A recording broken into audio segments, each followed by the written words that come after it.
শুভ সকাল বন্ধুরা, প্রতিদিনের মতো আজও মাছ এনেছি। দেখুন আজকে যে মাছটা দেখাতে চলেছি এটা হচ্ছে সমুদ্রের মৌরলা মাছ।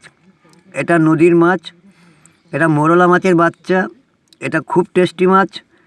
এটা মোটামুটি মানুষ একটু যত্ন করে নেয়। এর গায়ে আঁশ আছে। এটা মাছটা একটু কাঁটা লাগে। এটা কাঁচা টমেটো দিয়ে খেতে খুব ভালো লাগে। যাই হোক বন্ধুরা, কাস্টমারের মুখে শোনা। আচ্ছা, আরও দু রকম মাছ এনেছি, একটু ধৈর্য ধরুন, আমি আস্তে আস্তে দেখাবো। দেখুন এর মধ্যে যে একটা মাছ আছে দেখতে পাচ্ছেন, এই মাছটা খয়রা মাছ।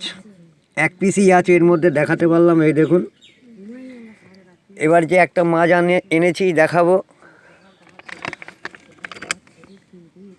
এই মাছটার নাম ভোলা মাছ। এটা ব্যাং ভোলা। দেখুন সব চ্যাপটা চ্যাপটা মাথা, পুরো ব্যাঙের মতো মাথা, যার জন্য এই মাছটার নাম ব্যাং ভোলা। এর গায়ে আঁশ আছে। এটাও নদীর মাছ।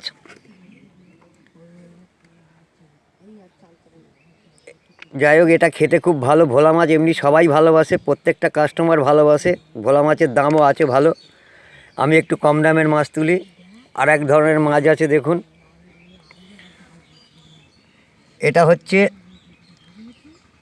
আট ট্যাংরা। এটা অরিজিনাল আর মাছ নয়, এটা হচ্ছে রিঠা। এই মাছটার নাম, অরিজিনাল নাম হচ্ছে রিঠা। রিঠা ট্যাংরা, কেউ আট ট্যাংরা বলে। যাই হোক, আট ট্যাংরা বলেই বিক্রি করা হয়, রিঠা কেউ বলে না। আজকে বন্ধুরা এই পর্যন্ত মাছ এনেছি। এর তিনটে কাঁটা আছে।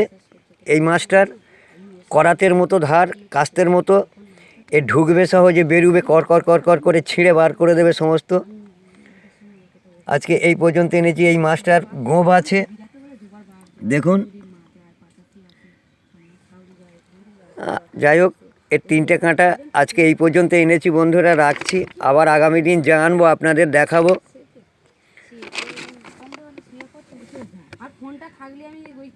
শুভ সকাল বন্ধুরা, ভালো লাগলে একটা কমেন্ট করে জানাবেন।